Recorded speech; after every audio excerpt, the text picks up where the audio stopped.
मध्य प्रदेश में सरकारी नौकरी में 2 बच्चों की पाबंदी हटने जा रही है। इसको लेकर सामान्य प्रशासन विभाग ने प्रस्ताव तैयार कर लिया और इस पर सहमति भी बन गई। इस प्रस्ताव को जल्द ही कैबिनेट में रखा जाएगा। इसके बाद तीसरी संतान होने पर किसी कर्मचारी को बर्खास्त नहीं किया जा सकेगा। बताया जा रहा है कि सरकार ने इस प्रस्ताव को सैद्धांतिक मंजूरी दे दी, बस इस पर कैबिनेट की मुहर बाकी है। आपको बता दें, 2 बच्चों की शर्त वाला नियम साल 2001 में लाया गया था। उस वक्त प्रदेश में दिग्विजय सिंह की सरकार थी और उस वक्त जनसंख्या पर कंट्रोल करने के लिए इसे लागू किया गया था। अब इस शर्त को खत्म किया जा रहा है, जिस पर एमपी में सियासत गरमाई हुई है। पहले एक रिपोर्ट देखिए, फिर करेंगे महाडिबेट में चर्चा।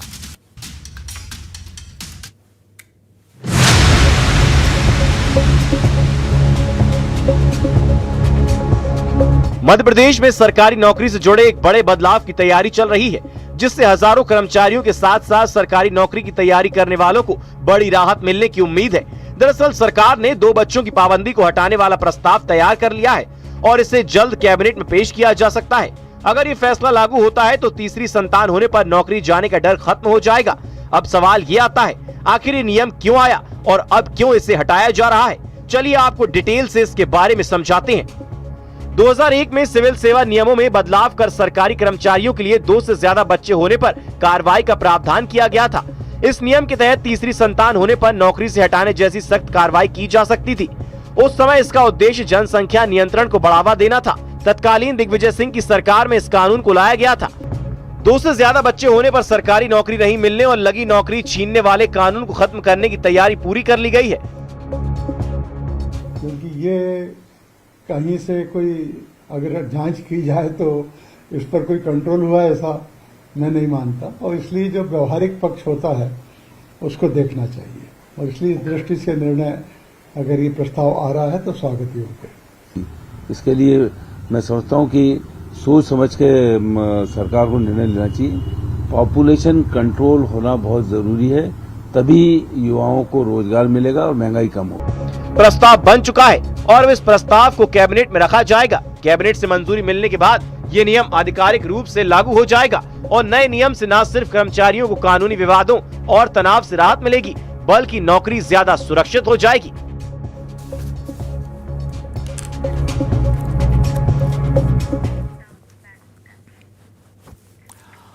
तो 24 साल पुराना नियम बदलने जा रहा है और यानी अब जिसके 3 बच्चे होंगे वो भी सरकारी नौकरी कर पाएंगे।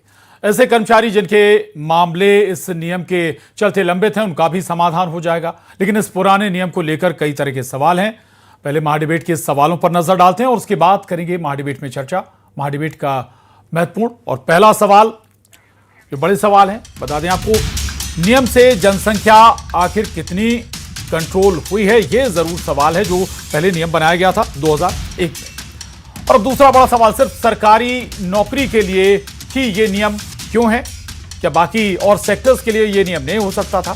तीसरा और बड़ा और महत्वपूर्ण सवाल, बच्चों का फैसला सरकार लेगी या फिर पेरेंट्स? तो ये तीनों महत्वपूर्ण सवाल हैं। चर्चा शुरू करें उससे पहले अपने बेहद खास मेहमानों से आपको मिला देते हैं। हमारे साथ अजय सिंह यादव जी, प्रवक्ता बीजेपी, आनंद जाट जी, प्रवक्ता कांग्रेस, सरवन नगले जी, राजनीतिक विश्लेषक, धनंजय प्रताप सिंह जी, वरिष्ठ पत्रकार, और सुरेंद्र कौरव जी, प्रदेशाध्यक्ष हैं स्वास्थ्य कर्मचारी महासंघ से। आप सभी का बहुत स्वागत है इस बेहद खास चर्चा में। महत्वपूर्ण मसला है, बहुत सारे कर्मचारियों को लाभ इससे मिलने जा रहा है। अगर हम बात करें, करीब 30,000 से ज्यादा जो कर्मचारी हैं उनको, या 30,000 टीचर समेत बाकी जो कर्मचारी हैं उनको इसका सीधा लाभ मिल सकता है। लेकिन बहुत सारे सवाल जरूर इससे उत्पन्न हो रहे हैं। जो प्रस्ताव लाया जा रहा है या फिर उसे कैबिनेट में पेश किया जाएगा। अजय सिंह यादव जी, मेरा सवाल सबसे पहले आपसे ही है कि आखिर इस प्रस्ताव का लाने का एक्चुअल मकसद क्या है? वाकई सरकारी कर्मचारियों को फायदा पहुंचाना है क्या, या फिर जनसंख्या में जो वृद्धि दर घट रही है या धीरे धीरे गिर रही है उसको रोकना है क्या, या फिर हिंदू संगठनों का जो दबाव आप लोगों पर था या लगातार जो बयान उनकी तरफ से आते रहे कि भाई 2 नहीं 4 बच्चे पैदा करिए, असल वजह क्या है? अजय यादव जी। देखिए प्रशांत जी, मध्य प्रदेश में भारतीय जनता पार्टी सरकार सदैव संवेदनशीलता के साथ काम करती है। जनसंख्या नीति जो पूर्व में थी उसके आधार कुछ अलग थे। 1991-92 में देश में प्रजनन दर 3.5 थी, 3.5, जो कि 2015 में 2.2 आई और अब 2025 में 1.9 प्रजनन दर का अनुमान है और आगामी 5 सालों में प्रजनन दर 1.8 हो जाएगी। तो जनसंख्या का रेशो लगातार कम हो रहा है। ऐसे में इस तरह के निर्देश या इस तरह के नियम की कहीं कोई आवश्यकता नहीं है। देश में अब नौजवान पीढ़ी को भी बरकरार रखना आवश्यक है। इसलिए सरकार द्वारा ये जो निर्णय लिया जा रहा है ये संवेदनशीलता के साथ लिया जा रहा है और साथ ही सरकारी नौकरियों में योग्यता के आधार पर काम होना चाहिए, ना कि आपने प्रजनन दर का जिक्र किया। अजय यादव जी, तो थोड़ा सा टूकना चाहूंगा, थोड़ा कुछ आंकड़े भी जरूर समझ लीजिए। देश की आबादी 147 करोड़ से ज्यादा हो गई, करीब 148 करोड़ मान लें, 150 करोड़, और हमारे पास जो भूभाग है वो महज 2.4% है, जबकि हम करीब 17% हैं, 18% हैं इस दुनिया के। अभी भी आपको लगता है विश्व के हम सबसे बड़े जनसंख्या वाले लोग हैं?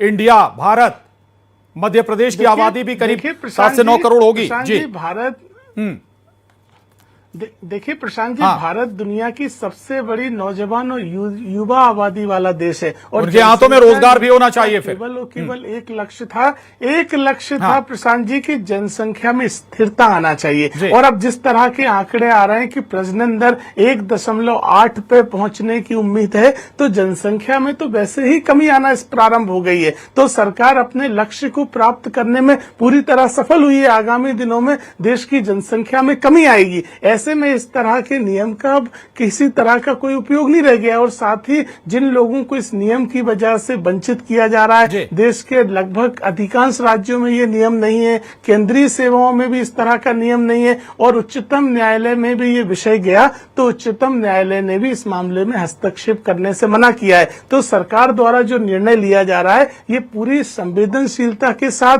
अगर किसी को परिवार की संख्या के आधार पर योग्यता से खारिज किया जाए तो ये उसके साथ अन्याय होगा। सरकार का निर्णय पूरी तरह ठीक है, ये प्रदेश के भी हित में है और देश के भी हित में। और वर्तमान जिस तरह के जनसंख्या के आंकड़े आ रहे हैं उसमें इस तरह का नियम लेना आवश्यक हो गया है। चलिए, ठीक बात है। हालांकि बहुत सारी बातें हैं, लेकिन सबसे जो बड़ी महत्वपूर्ण बात है कि वो सरकारी कर्मचारियों के लिए जो काम कर रहे हैं या फिर जो सरकारी नौकरी की तैयारियां कर रहे हैं उनके लिए इससे फायदा होगा। बहुत सारे ऐसे कर्मचारी हैं जिनके 3 बच्चे हैं, उनका मामला न्यायालय या कोर्ट में पहुंचा हुआ है। आनंद जाट जी, जो दर है, जन्म दर है, वो लगातार गिर रही है। राष्ट्रीय परिवार स्वास्थ्य सर्वेक्षण 5 के आंकड़े बताते हैं कि हर दशक में जनसंख्या बढ़ने की दर कम हो रही है। ये एक बड़ा फैक्टर निकल कर आ रहा है। कांग्रेस क्या सोचती है इस पर?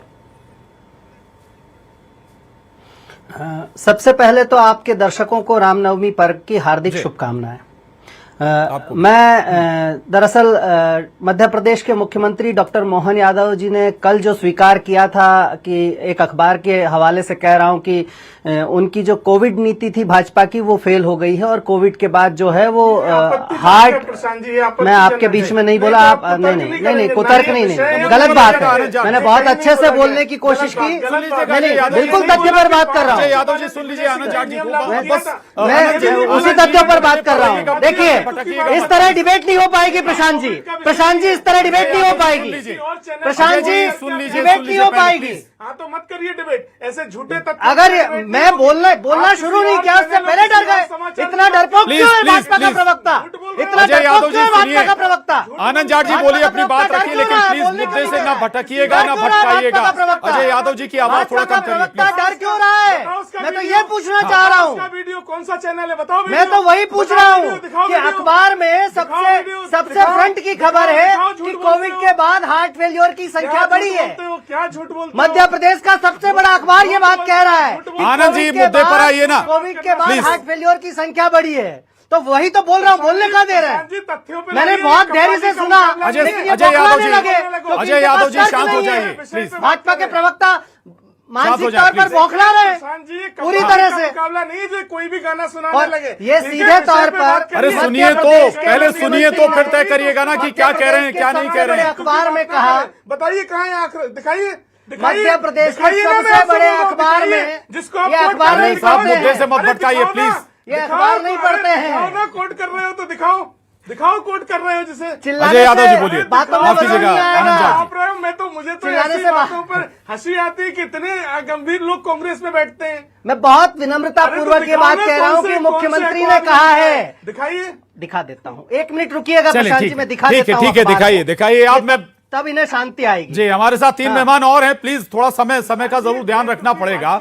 जी ठीक है, धनंजय प्रताप जी, बड़ा महत्वपूर्ण मसला है ये। अब तो यहाँ 3 बच्चों 4 बच्चों या कहें 2 बच्चों से ज्यादा भी लोग पैदा कर सकते हैं, इस थीम पर जा रहे हैं, प्रस्ताव आने वाला है। लेकिन एक हाल ही में रिसर्च आई है, हाल ही में रिपोर्ट आई है, वो कहती है कि बहुत सारी फैमिली सिंगल चाइल्ड पर जा रही हैं और बहुत सारी फैमिली तो अब सिंगल ही रहना चाहती हैं, बच्चे ही पैदा नहीं करना चाहती हैं। आपके इस प्रस्ताव से कुछ होगा क्या? प्रशांत जी, आपने बहुत अच्छी बात बोली है। जो आप जिस आपने रिसर्च का विषय उल्लेख किया है, दरअसल इस पूरी नए नियम की तरफ का जो कारण है मूल, वो यही है। और मैं आपको अवगत करा दूंगा कि मैंने 2-3 बार पढ़ा है कि राष्ट्रीय स्वयंसेवक संघ के प्रमुख सरसंघचालक डॉक्टर मोहन भागवत ने बयान दिया था कि बहुसंख्यक हिंदू वर्ग में आजकल बहुत न्यूक्लियर फैमिली आ रही है, बच्चे 1 और 2 बच्चे के तक सीमित हो गए हैं, और ये आगे भविष्य के लिए बड़ा संकट वाला है एक बहुसंख्यक वर्ग के लिए। और तभी से ये बात चल रही थी कि ये 2 बच्चों के अनिवार्यता का नियम खत्म होना चाहिए। मुझे अच्छे से ध्यान है कि इस नियम को दिग्विजय सिंह सरकार ने लाया था 2000 के पहले, और ये नगरीय निकाय और पंचायतों में भी लागू था जी। लेकिन आप देख लीजिए, जनसंख्या नियंत्रण में हमारा देश आज 150 करोड़ पार करने की स्थिति में है। 1975 से लेकर के आज तक के जनसंख्या नियंत्रण के जितने उपाय हुए सब ध्वस्त हो गए। आज जागरूकता की वजह से लोग कम बच्चे पैदा कर रहे हैं, बिल्कुल। लेकिन इस देश का एक बड़ा वर्ग ऐसा है जो मशीन की तरह बच्चों के पैदा कर रहा है, तो उस पर भी तो ध्यान देना पड़ेगा। क्या बहुसंख्यक परिवार और अल्पसंख्यकों के बीच में जो एक अंतर है, फासला है, वो इस देश में बने रहना चाहिए कि नहीं बना रहना चाहिए? ये एक महत्वपूर्ण प्रश्न है जो सरकार कर रही है फैसला, मुझे लगता है तारीफ के काबिल है। दूसरी इसमें एक वजह यह है कि ये नियम लागू है 25 साल से, तो 25 साल में भी ऐसे कई केस आए जिनके परिवार में 3 बच्चे पैदा हो गए और उनको सरकारी नौकरी से बर्खास्त कर दिया गया। तो उसमें यह भी स्पष्ट किया जाना चाहिए, क्या ये नियम आज की डेट से लागू होगा या भूतलक्षी प्रभाव से लागू किया जाएगा? क्योंकि मेरी जो जानकारी है, भूतलक्षी प्रभाव से कोई नियम लागू नहीं किया जा सकता है। तो पुराने ऐसे जो लोग हैं उनको तो राहत मिलेगी नहीं, लेकिन आगे नगरीय निकाय या पंचायत चुनाव या सरकारी नौकरियों में जो लोग आना चाहते हैं, जिनके 2 से अधिक बच्चे हैं, तो उन लोगों के लिए एक अच्छी खबर है और होना भी चाहिए देश में, कोई बुरी बात नहीं है। बिल्कुल, चुनावों में भी ये ठीक कह रहे हैं आप, व्यवस्था की गई थी। मैं फिर एक बार इस पर जवाब ले लेता हूं। अजय यादव जी, ये बताइए ना, थोड़ा सा बता दीजिए जो सवाल उठाया अभी धनंजय जी ने कि भाई उस डेट से मिलेगा क्या? सुनिए प्रशांत जी, मैं आ रहा हूं आपके पास, फिर आ रहा हूं आनंद जी, प्लीज मैं आ रहा हूं आपके पास, नहीं पहले मेरा, अरे आपके पास आ रहा हूं, सुन तो लीजिए, चर्चा हो जाने दीजिए, ऐसा मत करिए। मैं आ रहा हूं, दिखाइएगा। कैमरामैन से कहूंगा आप आपके मोबाइल पर फोकस करेंगे वो, लेकिन प्लीज अजय यादव जी,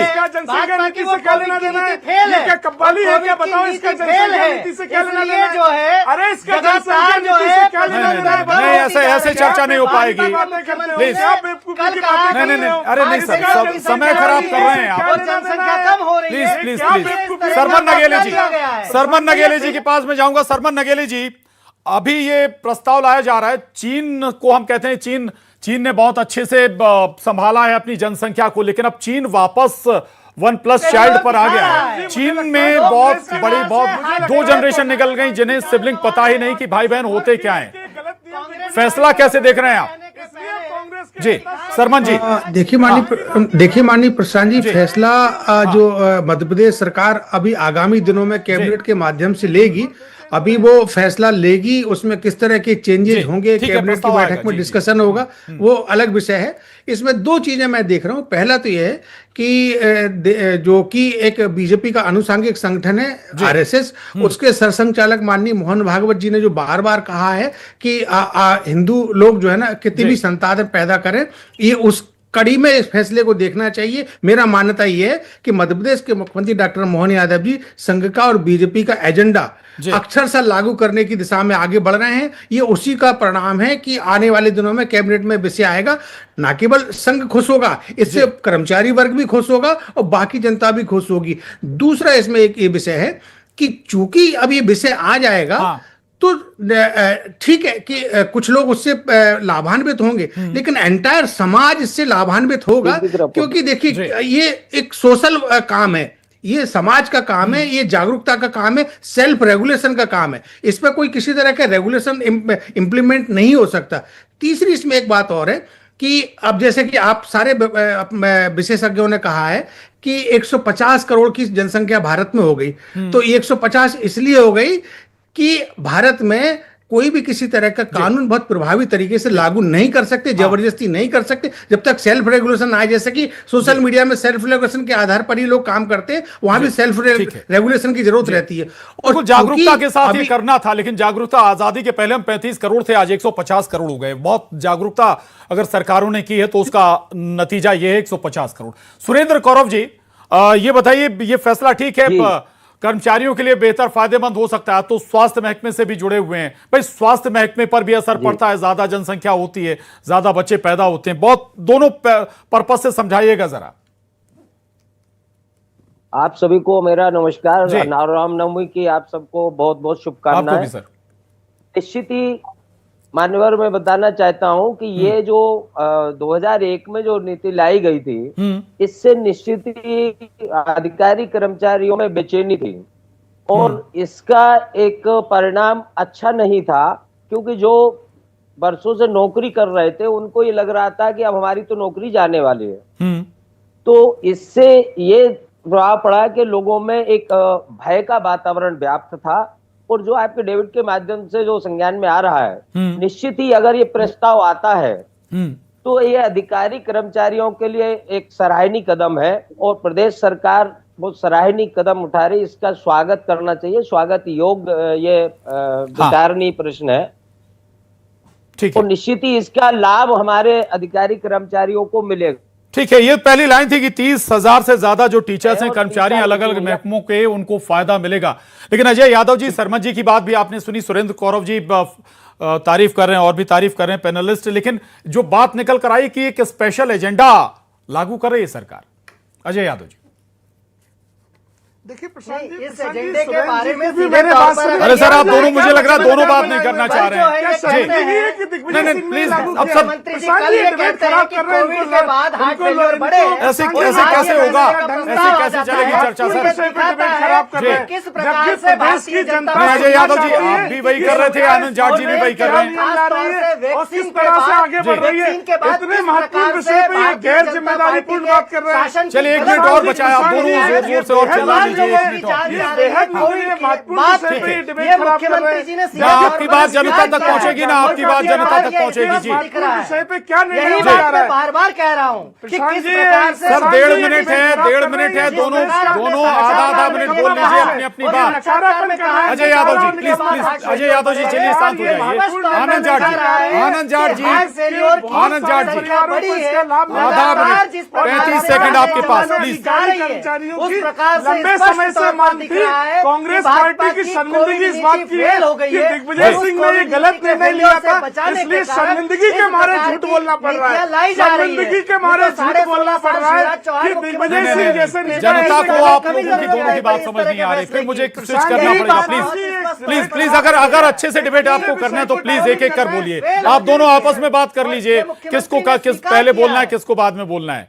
आनंद जी पहले आप प्लीज, आनंद जी पहले आप जी। मुझे लगता है कांग्रेस अपना नकारापन दिखा दिया है, इनके पास किसी अच्छे विषय पर बोलने के लिए जी ठीक है चलिए, आप दोनों, इससे ये जाहिर होता है कि आप दोनों मुद्दे पर बात नहीं करना चाहते। ठीक है देखिए, कांग्रेस पार्टी को समझना पड़ेगा ये संवेदनशील विषय है, प्रदेश के लोगों को जानने का अधिकार है कि ये महत्वपूर्ण अमेंडमेंट जो होने जा रहा है इसमें किस तरह के परिवर्तन होने जा रहे हैं, किस तरह से प्रदेश के हित में है और क्यों आवश्यक है। लेकिन कांग्रेस के नेता इसको डिबेट खराब कर रहे हैं, केवल डिबेट खराब करके ये नकारापन। सर आप दोनों से कहूंगा मैं कि ऐसे डिबेट नहीं होगी। मैं फिर धनंजय जी के पास जाऊंगा, वक्त थोड़ा कम है। धनंजय जी, ठीक बात है, अच्छी बात है, 2 चाइल्ड पॉलिसी हटा दीजिए, सरकारी नौकरियों से अच्छी बात है, 3 बच्चे भी पैदा करें, परिवार 4 बच्चे भी पैदा करें, लेकिन बहुत सीधा सा सवाल है कि जो बच्चा पैदा हो रहा है क्या उसके लिए उस अनुपात में नौकरी भी पैदा हो रही है क्या? बेरोजगारी दर क्या है मध्य प्रदेश में या बाकी राज्यों में, ये हमने देखा है। देखो प्रशांत जी, आप बिल्कुल सही बात कह रहे हैं कि जब भी जनसंख्या का बोझ बढ़ेगा देश में, तो बेरोजगारी का बोझ भी बढ़ेगा, ये बात स्वाभाविक है। लेकिन हमको दूसरी तरफ ये भी देखना चाहिए कि ये जो नियम लागू किया गया था, क्या इस नियम के 25 साल में अगर हम परीक्षण करें तो क्या कोई जनसंख्या में नियंत्रण हुआ? क्या नहीं हुआ। जनसंख्या नियंत्रण के 1975 से लेकर के आज तक के आप जितने प्रयास देखोगे, तो एक बहुसंख्यक वर्ग ने तो उसका पालन किया, वो एक बच्चे और 2 बच्चों के परिवार तक सीमित हो गया। लेकिन एक बड़ा वर्ग जो है, उसने आज भी उसकी जनसंख्या बढ़ाने में देश में सबसे बड़ा योगदान है। तो देश में एक ऐसा नियम कानून बनाना चाहिए कि अगर 3 बच्चे की सरकार अनुमति दे रही है, तो 3 से कम ज्यादा बच्चे ना पैदा हो, बहु विवाह खत्म हो। ये जो 3-3 4-4 बार तलाक देकर के विवाह हो जाते हैं, बच्चों जनरेशन देश की बढ़ रही है, तो इन सब को एक नियंत्रित करने का, एक रेगुलेशन लगाने का कानून सरकार को बनाना चाहिए। ठीक है शर्मा जी, आप मानते हैं कि वाकई सख्ती के साथ लागू होना चाहिए था नियम? 10 सेकंड सर प्लीज। देखिए, इसमें यदि ये इस तरह के नियम लागू होते तो समाज की संख्या कम होती, तो समाज का एक साथ बहुत सारी चीजों में हिरास होता है। तो जब समाज का हिरास होता है तो फिर ऐसे अस्तित्व खत्म हो जाएगा समाज का, मानवीयता का। अनुपात बना रहना चाहिए था जनसंख्या का, सभी वर्गों का जो है। अभी जो नियम लाया जा रहा है उसका कई वर्ग स्वागत भी कर रहे हैं, कुछ तरह के सवाल भी उठ रहे हैं। आप सभी खास मेहमानों का बहुत शुक्रिया इस चर्चा में शामिल होने के लिए। और महाडिबेट में आज बस इतना ही। नमस्कार।